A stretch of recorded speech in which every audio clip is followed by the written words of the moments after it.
Welcome back to EndZoneBlog.com's Across the Middle show. We're going to talk a little bit about the divisional round action and kind of, what went down this past weekend. And we're going to start with the Chiefs and the Bills game, one of the highest rated games we've ever had. Just did huge numbers. I think it capped out at like 50 million at one point. And in that game, you have these two great quarterbacks going head to head and, exchanging blows.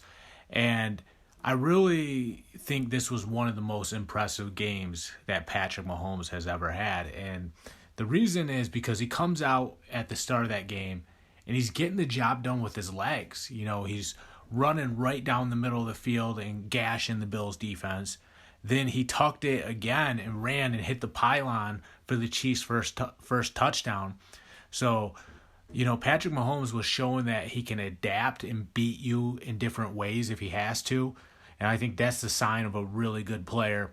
And then you look at what he did at the end of the game when, the Chiefs look like all hope is lost for them. It's 13 seconds left in the game, and Patrick Mahomes somehow gets the Chiefs downfield into field goal range. Harrison Butker makes the kick, sends it to overtime, and from there, Patrick Mahomes is like, I'm not giving the ball back to Josh Allen. He leads the Chiefs downfield again, throws that pass to Travis Kelce in the end zone, and for a second year in a row, the Chiefs sent the Bills packing. The Chiefs sent the Bills packing for a second year in a row. So huge for the Chiefs to be able to maintain superiority over the Bills, because me personally, I like the Bills heading into that matchup. Josh Allen is peaking right now. We all know how good he played in that game. Him and Gabriel Davis really put on a show in that game. But Patrick Mahomes pulled out all the stops and found a way to win. And that's what this league's all about. And, Patrick Mahomes does it in the playoffs against a great opponent, maintains superiority, has perhaps the best game we've ever seen him play. And I know they won a Super Bowl, but Patrick Mahomes wasn't as good in that Super Bowl. He wasn't as good as he was in that game against the Bills. His team just won the Super Bowl. But that game against the Bills, they should have been dead in the water with 13 seconds left. And we all heard, Andy Reid basically told Patrick Mahomes, when it's grim, be the Grim Reaper. And, Patrick Mahomes didn't fold his hand at all. He stuck in there, 13 seconds left, hits Kelce. I think first he hit Tyreek Hill on that little, it's like a downfield screen they run. They run these two receivers on streaks, and they have Hill come underneath. And then when Hill catches the ball, those two streaking receivers are lead blockers out in front of him. Then they hit Kelce down the seam. Gave Harrison Butker a chance. Of course, we know now Butker makes the kick, go to overtime, win the coin toss, and the Chiefs go on to win the game. Huge milestone for Patrick Mahomes. That's why he's one of the all-time greats already, even at the young age that he is. I'm not sure off the top of my head how old he is. He's got to be, 25, 26 years old? But I don't know for sure on that, what his age is. But still, for him to put together the career that he's had in this short span of time, a Super Bowl, an MVP, and, right in the hunt this year. They went to 2 Super Bowls, obviously only won one, but they look like they might be able to get back to another one. So just a guy that has taken the league by storm ever since he came from Texas Tech to the Chiefs. And really putting on a show there in Kansas City. They're moving on. Big win for the Chiefs. Talk about Gabriel Davis. 4 touchdown catches. And there's always a moment in an athlete's career where they kind of break out and they're not the same player anymore. They kind of evolve to the next level. And that could have been the moment for Gabriel Davis as far as his career goes. And I know they didn't win that game, but Davis has 4 touchdowns. I think he went for 201. I know he went over 200. I think it was 201.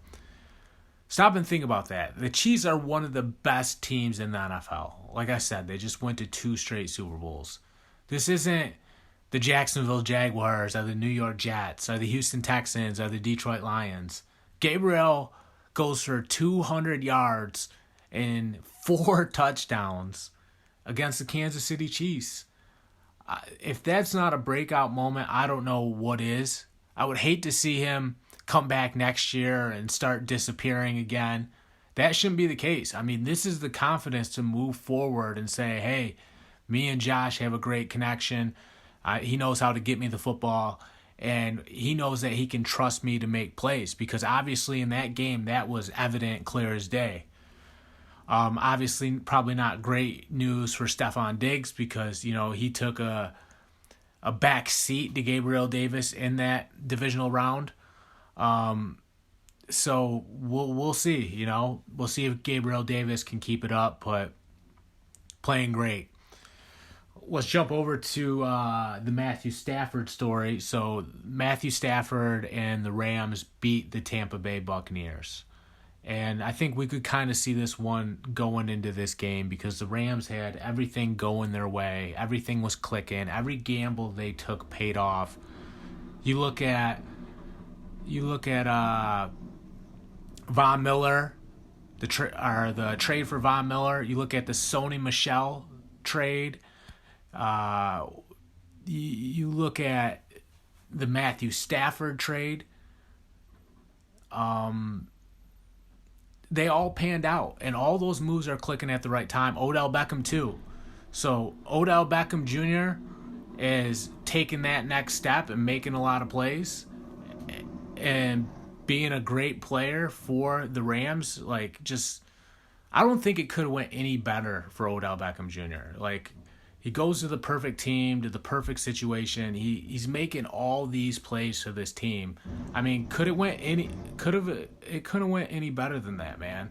Couldn't went any better than that. And it's moves like that help the Rams become the team that they are today. Because, I mean, to go into that game and have all those pieces clicking, and then the Bucs have all these injuries that are kind of holding them back. Chris Godwin gets hurt. Antonio Brown leads the team. Those things ended up hurting the Buccaneers. People wanted to downplay those things, but obviously we know now that they really did hurt the Buccaneers, because, you don't have Chris Godwin, it's going to hurt you. You don't have Antonio Brown. People started to act like, oh, we can survive without Antonio Brown. No, you can't. Antonio Brown tore it up in the Super Bowl. It was Rob Gronkowski and Antonio Brown that tore it up against the Chiefs in the Super Bowl.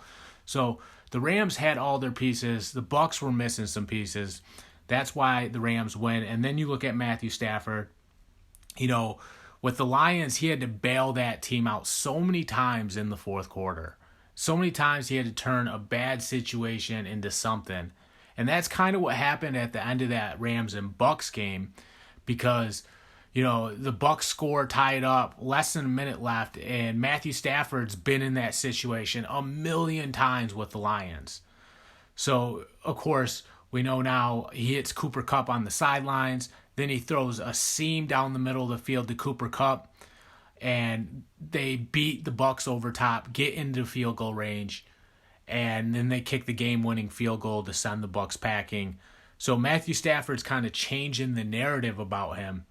He's no longer a guy that can't win a playoff game. And I think the people who spread all that nonsense are going to hold their breath going forward, because it looks like the Rams are capable of winning the Super Bowl. I'm John Kuzma. That's all I got today. Thank you guys for tuning in. Check out endzonblog.com.